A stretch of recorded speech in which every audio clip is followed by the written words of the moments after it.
സ്വർണ്ണവിലയിൽ ഇന്ന് വീണ്ടും ഇടിവ് രേഖപ്പെടുത്തി. മിനിഞ്ഞാന്ന് സ്വർണ്ണവില ഒറ്റയിടിക്ക് ഒരു പവന് 640 രൂപ കുറഞ്ഞ് 53,080 കൂപ്പുകുത്തുകയായിരുന്നു.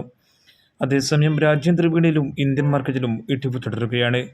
ഔൺസ് ഡോളറിന്റെ കണക്ക് ഇപ്പോൾ 2330 ഇന്ത്യൻ മാർക്കറ്റ് M6 71,800 വ്യാപാരം നടക്കുന്നത്. ഒരുപക്ഷെ സ്വർണ്ണവിലയിൽ ഇനിയും ഇടിവ് നേരിട്ടാക്കാമെന്നാണ് നിരീക്ഷകർ അഭിപ്രായപ്പെടുന്നത്. ഫെഡറൽ റിസർവ് ജൂൺ മാസത്തോടുകൂടി പലിശ നിരക്ക് കുറക്കുമെന്ന് പ്രഖ്യാപിച്ചതോടുകൂടിയായിരുന്നു സ്വർണ്ണവില സർവകാല റെക്കോർഡുകൾ ഭേദിച്ചുകൊണ്ട് മുന്നേറുന്നത്. പിന്നീട് ഇങ്ങോട്ട് ഈ വർഷം അവസാനത്തേക്ക് മാറ്റിയെന്ന വാർത്ത വന്നതോടുകൂടി സ്വർണ്ണവിലയിൽ ഇടിവ് ഇപ്പോഴും വീണ്ടും നേരിടുകയാണ്. ഇന്നത്തെ സ്വർണ്ണവില നോക്കാം.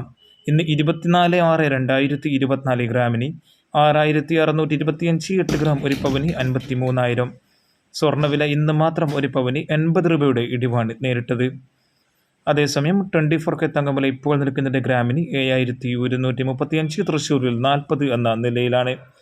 9 months ഗോൾഡ് വിൽക്കുന്നവർക്ക് ഏകദേശം ഒരു പവന് 800 മുതൽ 900 രൂപയുടെ ഇടിവ് വരെ നേരിട്ടേക്കാം. വെള്ളി വിലയിലും ഇടിവ് രേഖപ്പെടുത്തി. ഗ്രാമിന് 2 രൂപ കുറഞ്ഞ് 95, 10 ഗ്രാമിന് 950 ഇപ്പോൾ വ്യാപാരം നടക്കുന്നത്.